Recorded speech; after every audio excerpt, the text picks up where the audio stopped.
Defense is not running.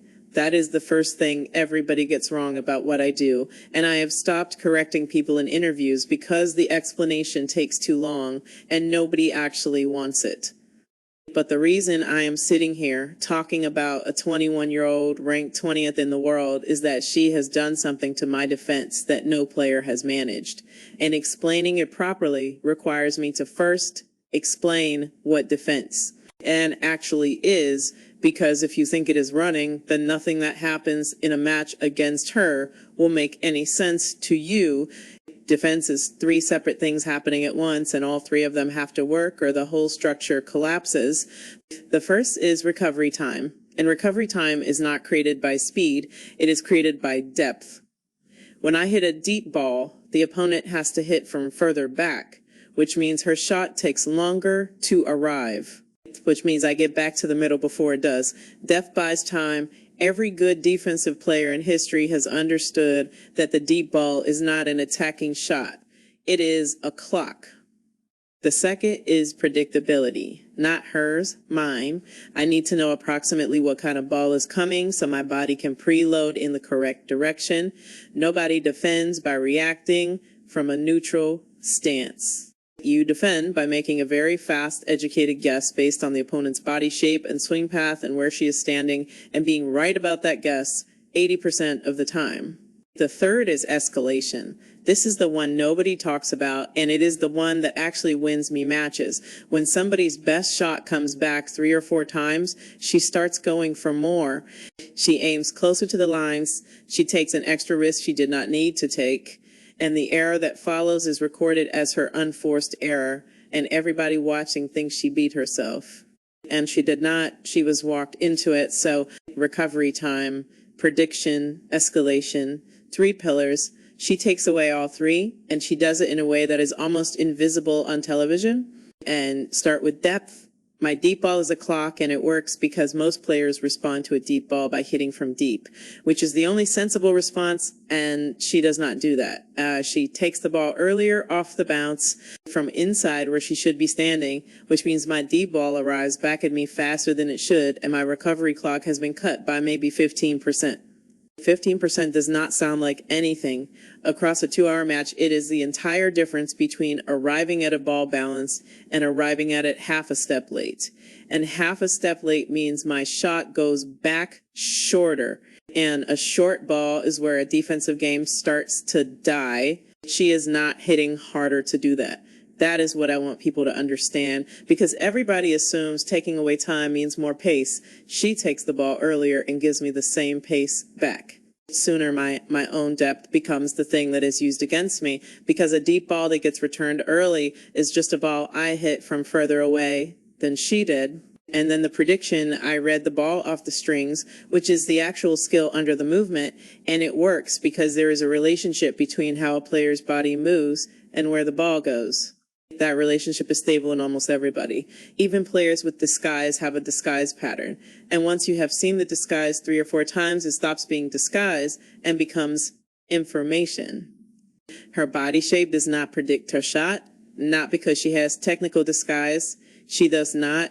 Her strokes are clean and readable because she chooses the shot late. Somewhere in the last portion of the swing, she is still deciding, and the decision is based on where I have committed, and I have already committed, because that is what defense requires. So my educated guess is not being beaten by deception. It is being used as the input for her decision. She is watching where I go and choosing the other place.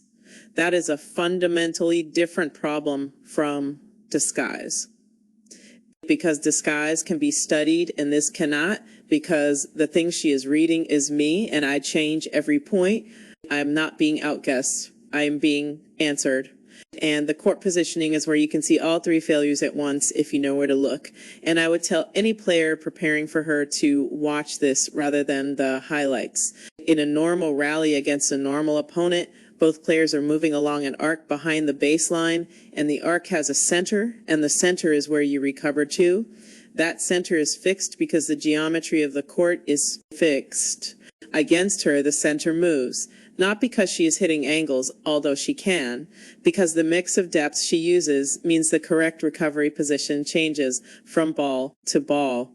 After a deep one, you want to be back. After a short one, you want to be up. She alternates those without a pattern. And so the place I should be standing after every single shot is different.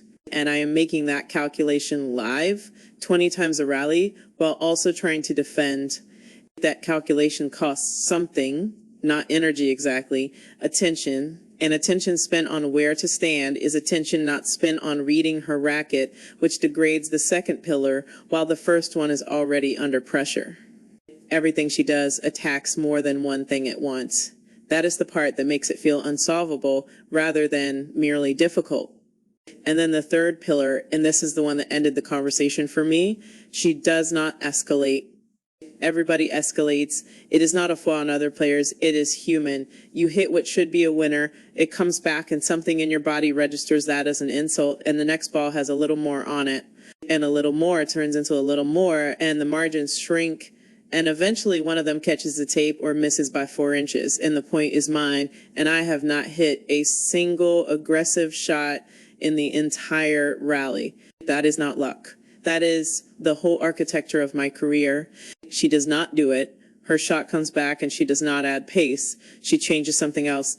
The height, the angle, the depth, the spin, the risk level of her shots at the 15th ball of a rally is identical to the risk level at the third ball. There is no emotional accumulation. Nothing in her registers the returned winner as an insult that needs answering. So the trap never closes. I can defend perfectly for 22 shots, and at the end of it, she has still not made the mistake, because the mistake I am waiting for is an emotional one, and she does not appear to have the emotion. And here's what happens next, which is the part I have only recently been willing to admit. After enough rallies where the trap does not close, I start escalating. Me, the defensive player, because I am the one who has been hitting balls for 20 shots without a reward, and the frustration that I am supposed to be creating in her has quietly relocated to my side of the net. I have watched footage of myself in those rallies, and the shot selection in the third set is not the shot selection in the first. I am going for more. I am the one taking the extra risk. She turned my own mechanism around and pointed it at me, and I did not notice it happening in real time. That is what she does to defense, and I do not think there is a player alive who has done it as completely. The Osaka match in Washington is the clearest example, even though Naomi is not a defensive player, because it shows the same method applied to the opposite game. Naomi's whole structure is that the ball arrives at you too. Heavy to handle. Alex did not defend against that, and she did not try to match it. She absorbed the pace and returned it, changed at a different height and a different speed. And Naomi's 3-shot pattern became a 6-shot rally. And at 6 shots, Naomi was in somebody else's match. Same method.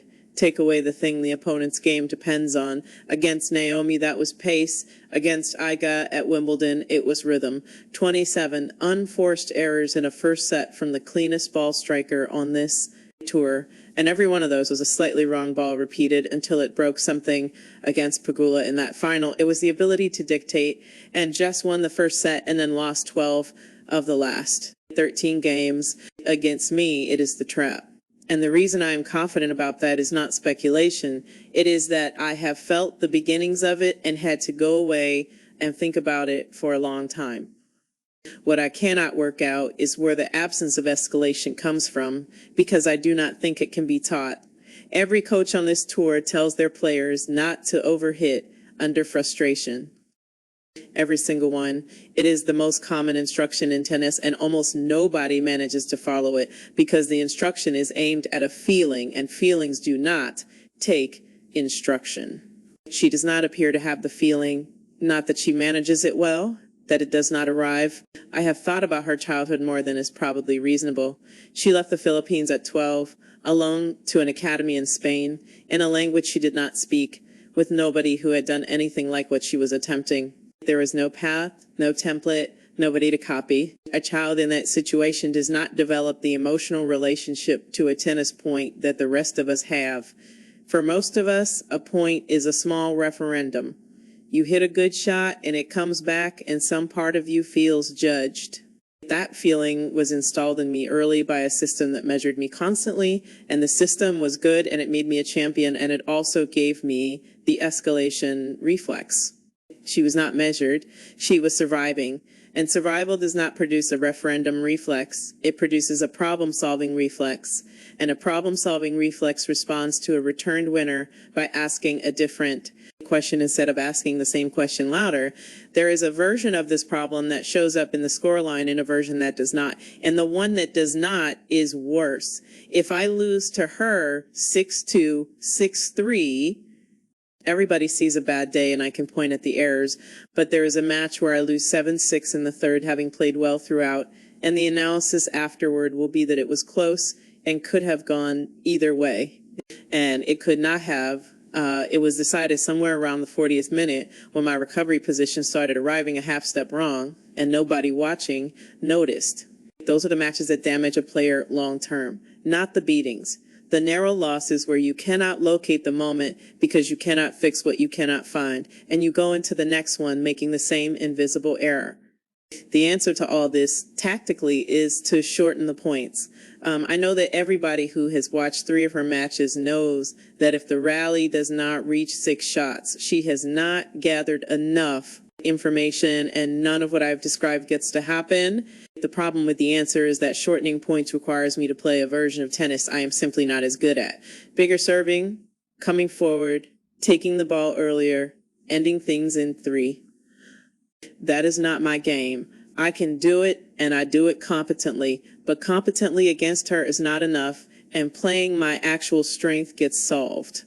So the choice is play badly at the thing that works or play well at the thing that gets solved.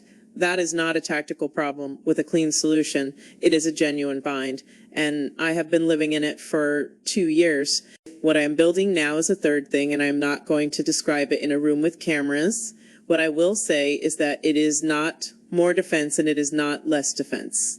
It is a way of defending that does not depend on the opponent escalating, which means the trap has to be replaced with something that closes on its own. That is a redesign, not an adjustment. And redesigning the core mechanism of your game at 22, when the mechanism has already won 2 majors, is the most uncomfortable professional decision I have made. Somebody is going to say, I am overthinking a matchup I have not lost repeatedly. Fair. We have not played enough for the record to prove anything, and I intend to keep it that way. But I have watched 9 top 10 players lose to her this season, and every single one of them said a version of the same thing afterward, which is that they could not identify what had gone wrong. Naomi said her serve was fine and her forehand was fine, and she still lost in 68 minutes. Iga said the 27 errors were built rather than made.